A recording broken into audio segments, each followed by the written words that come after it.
Wrong place to break down, old man. That is what someone laughed when the veteran's bicycle wobbled and gave out right outside the toughest biker bar in town. Leather jackets, tattooed arms, smirking faces. He struggled to push the broken bike past them, but didn't ask for help, didn't even look up. And then, the loudest man in the group stood, walked outside, and did something nobody expected. If you believe honor recognizes its own, even across different battles, comment respect below. James Jimmy Carver had accepted that at 70, his days of independence were numbered. 3 years ago, after a series of mini-strokes left him with occasional tremors and vision problems, his doctor and the DMV had agreed no more driving. For a Vietnam veteran who prized self-sufficiency above all else, it was a bitter pill to swallow. But Jimmy adapted as he had to jungle warfare 5 decades earlier. His modest pension covered the rent on a small apartment on the east side of town, and an old Schwinn bicycle became his lifeline to the outside world. 3 times a week, he had pedal the 4 miles to Wilson's Grocery, fill his basket with essentials, and make the return journey with quiet determination. That Tuesday afternoon in May started no differently. Jimmy had secured his groceries in the bicycle's front basket and back panniers, careful to distribute the weight evenly as he learned through trial and error. The weather was pleasant, and his joints weren't protesting too badly. A good day by his standards. He was halfway home when he heard the first metallic ping from his chain. Having nursed the aging bicycle through countless minor repairs, Jimmy recognized the sound of imminent mechanical failure.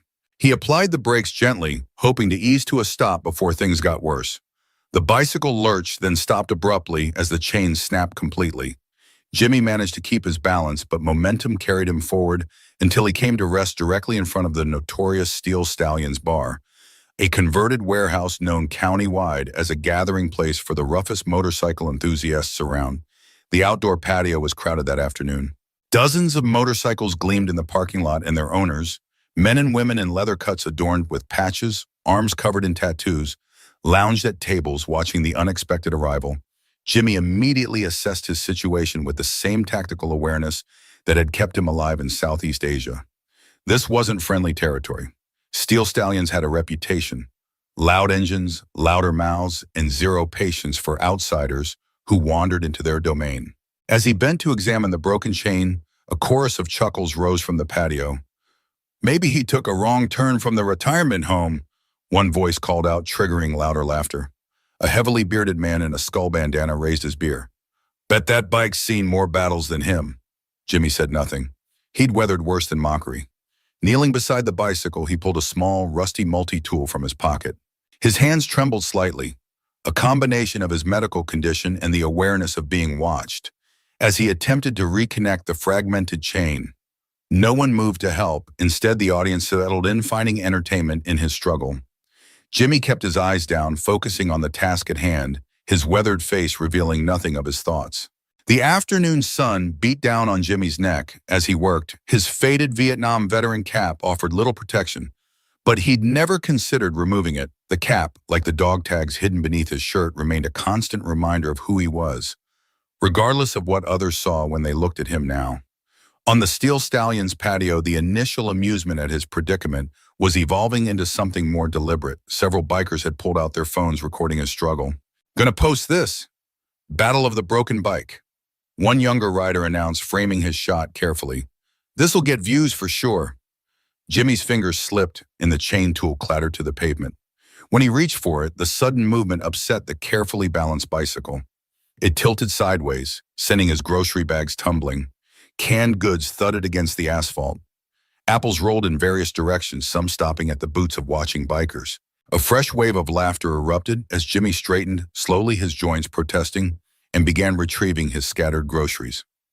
He moved methodically, one item at a time, aware of the phones tracking his every movement, but refusing to give them the reaction they were hoping for. "Someone should help the old-timer," a female voice suggested from somewhere in the crowd, only to be immediately hushed. Why entertainment's hard to come by in this town? Jimmy had just retrieved the last apple when the atmosphere suddenly shifted. The patio fell silent in a way that registered immediately in his combat-trained senses.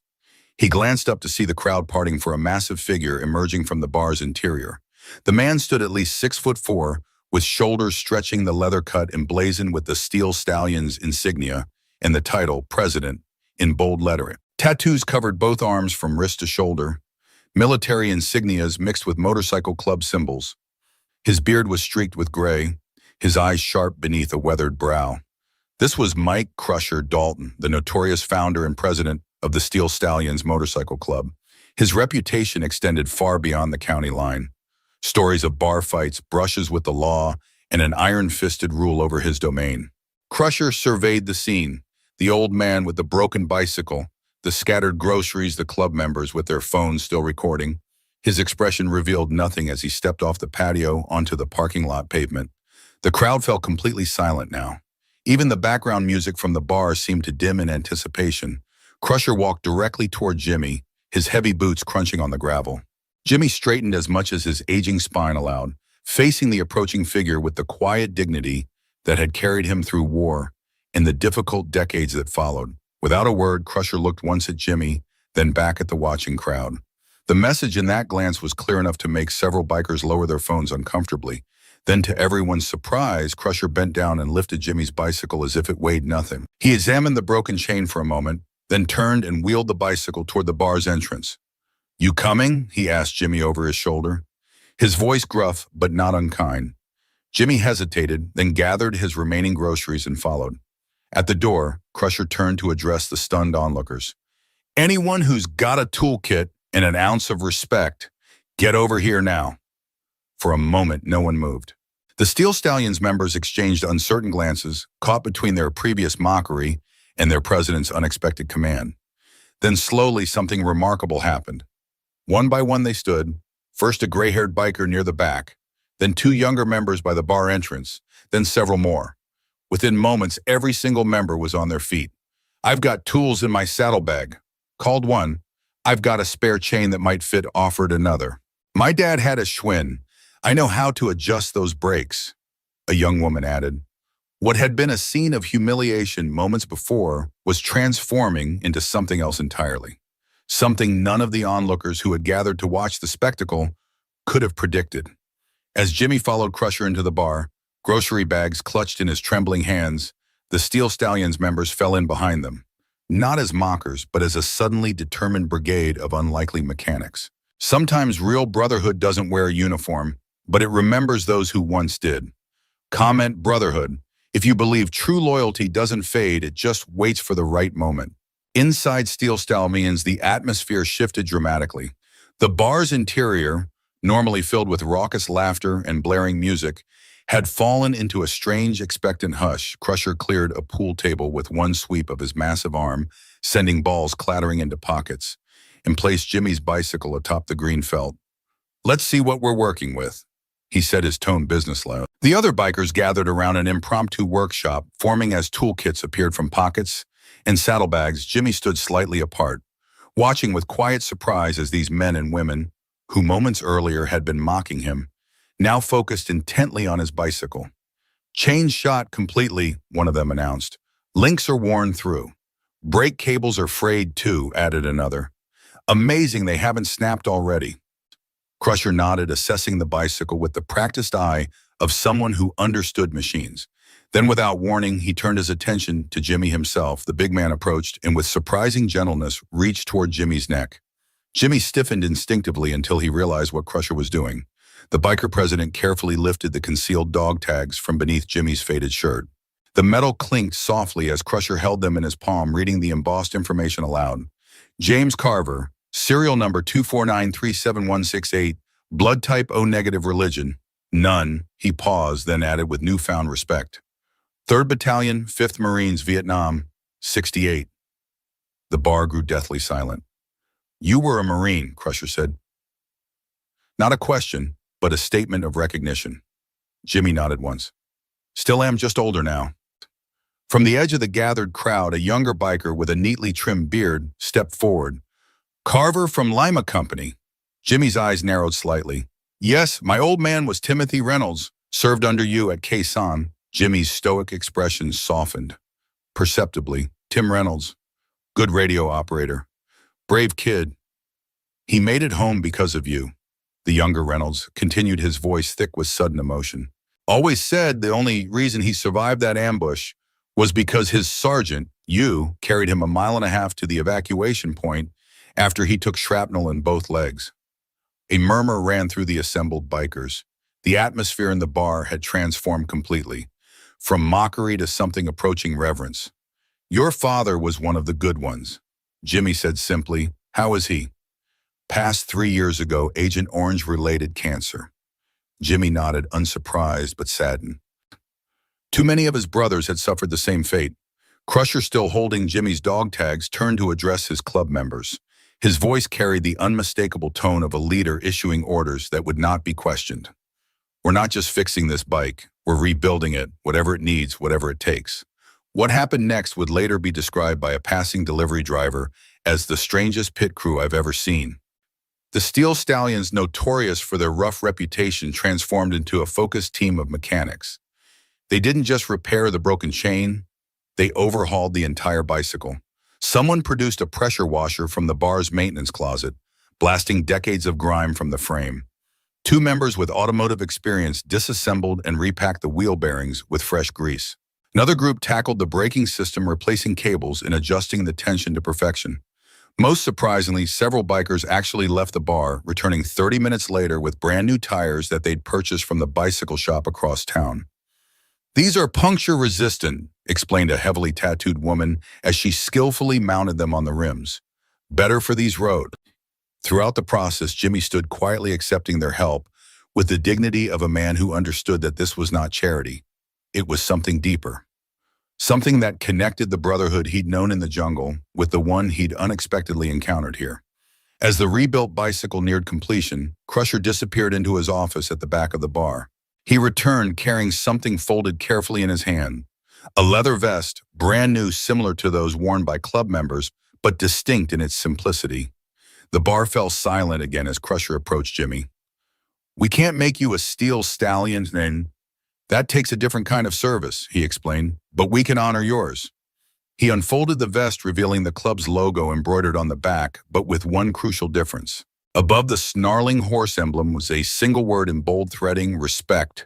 Without further ceremony, Crusher placed it gently over Jimmy's shoulders. It fit perfectly, as if it had been measured and crafted specifically for him. Thank you for your service, Marine, Crusher said, extending his hand. Jimmy took it his own, trembling slightly, but his grip still strong. Jimmy Carver didn't cry when they presented him with the vest. Men of his generation and background rarely displayed such emotion openly, but those who watched closely noticed how his weathered hand trembled more from feeling than age as he ran his fingers over the embroidered word, respect. The bike's ready, announced one of the impromptu mechanics, wheeling the transformed Schwinn forward. What had arrived as a battered, failing bicycle now gleamed with renewed purpose.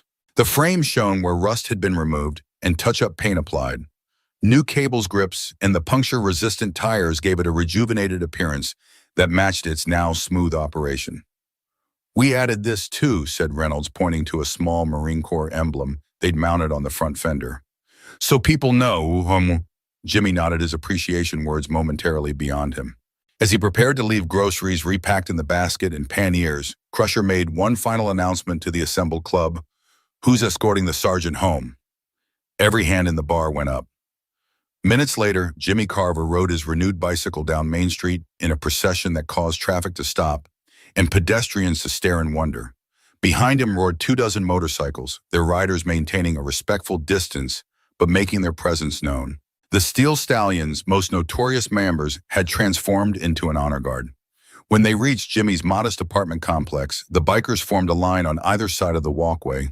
As Jimmy wheeled his bicycle between them, each biker nodded in silent respect.